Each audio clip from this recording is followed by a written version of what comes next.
নারীর অমর্যাদাকারীদের হাতে দেশ নিরাপদ নয় বলেছেন তারেক রহমান। জামায়াত আমিরের আইডি হ্যাক নিয়ে মিথ্যাচারের অভিযোগ। যারা মায়ের জাতিকে সম্মান করে না, আল্লাহ তাদের রহম করেন না বলেছেন ডাক্তার শফিক। জানালেন প্রোপাগান্ডার শিকার তিনি।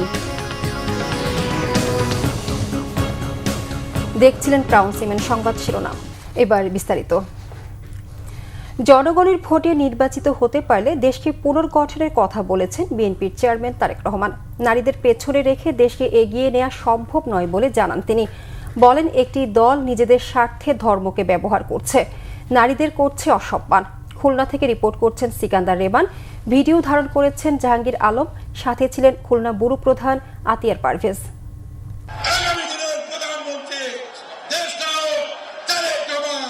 খুলনায় বিএনপির নির্বাচনী জনসভা। জেলার খালিশপুরের প্রভাতী স্কুল মাঠে আয়োজিত সভায় যোগ দেন বিএনপি চেয়ারম্যান তারেক রহমান।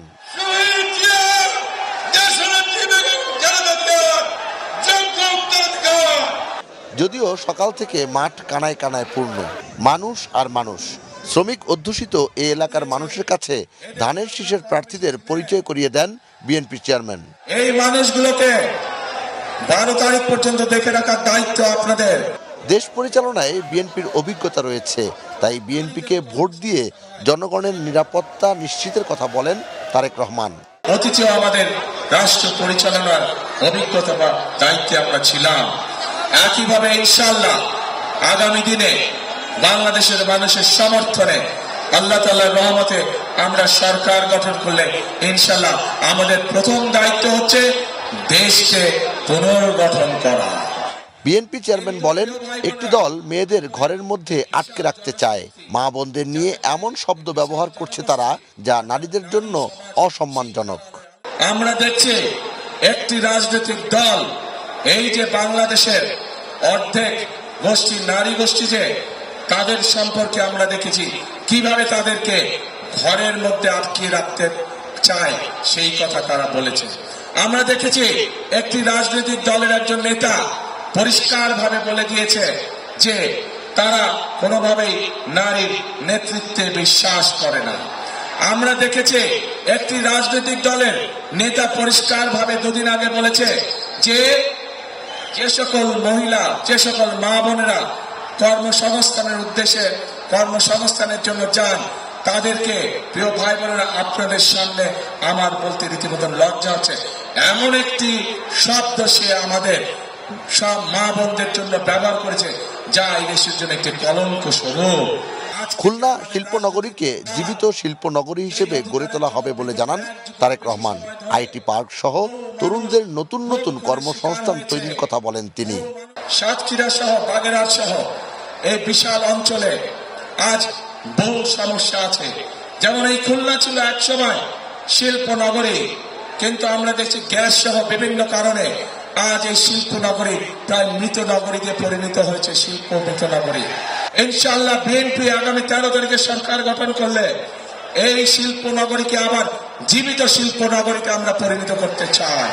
বৈষম্যহীন সমাজ গঠন করে সব ধর্মের মানুষের সমান অধিকার নিশ্চিতের কথাও বলেন তারেক রহমান।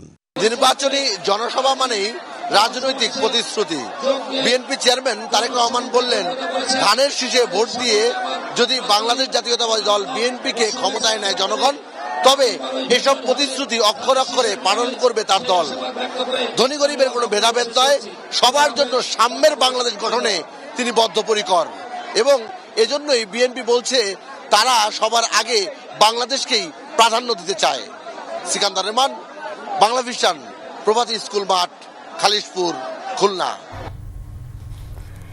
জামায়াত ইসলামীর আমির ডাক্তার শফিকুর রহমান বলেছেন, যে জাতি মায়ের জাতিকে সম্মান করতে জানে না, আল্লাহ তাদের উপর রহমত করেন না। দুর্নীতি, চাঁদাবাজির বিরুদ্ধে কথা বলায় একটি পক্ষ তার বিরুদ্ধে উঠে পড়ে লেগেছে বলেও অভিযোগ তার। তিনি আরও বলেন, যারা এসব করছে তাদের গলাতেই তা ফাঁস হবে। চট্টগ্রাম ও কক্সবাজারের নির্বাচনী জনসভায় তিনি এসব কথা বলেন। প্রতিনিধিদের পাঠানো তথ্য ছবিতে আরও জানাচ্ছেন সিরাজুম মুনির শুভ। 5 জনসভা সহ নির্বাচনী প্রচারের কর্মসূচি নিয়ে চট্টগ্রাম ও কক্সবাজার সফর করেছেন বাংলাদেশ জামায়াতে ইসলামীর আমির ডাক্তার শফিকুর রহমান।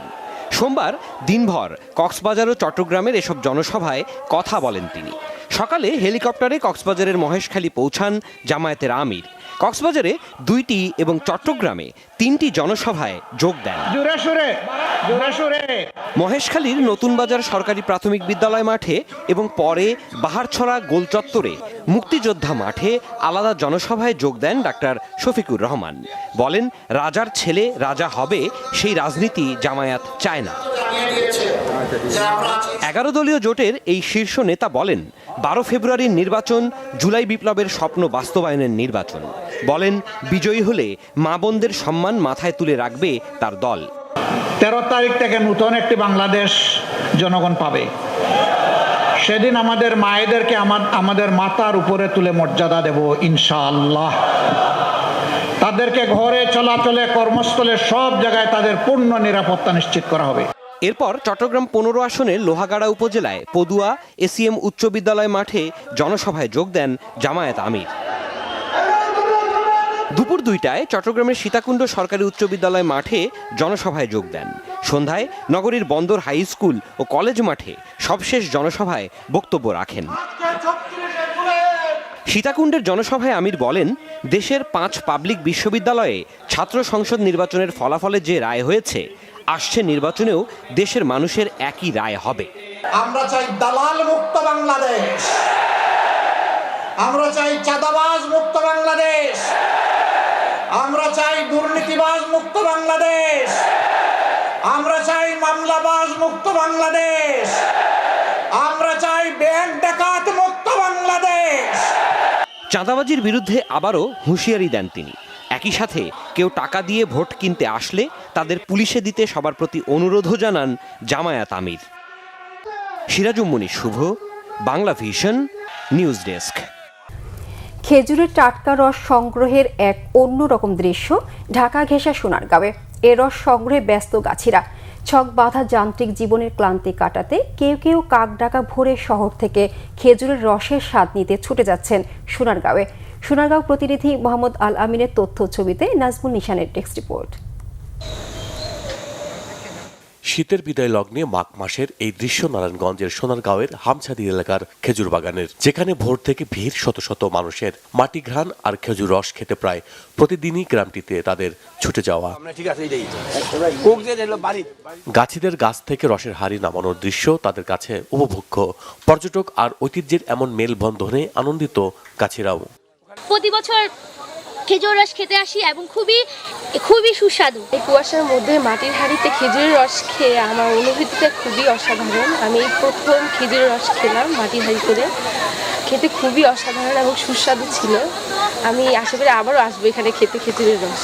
শীতের সকালে আমি এখানে এসেছি খেজুরের রস খেতে। এটার স্বাদটা সত্যি অসাধারণ এবং প্রকৃতির মাঝে টাটকা খাবার খেয়ে একদম সেই মজা লাগছে। এই যে সেই রস খাইলাম, আবার বাসার জন্য নিয়ে যাইতেছি।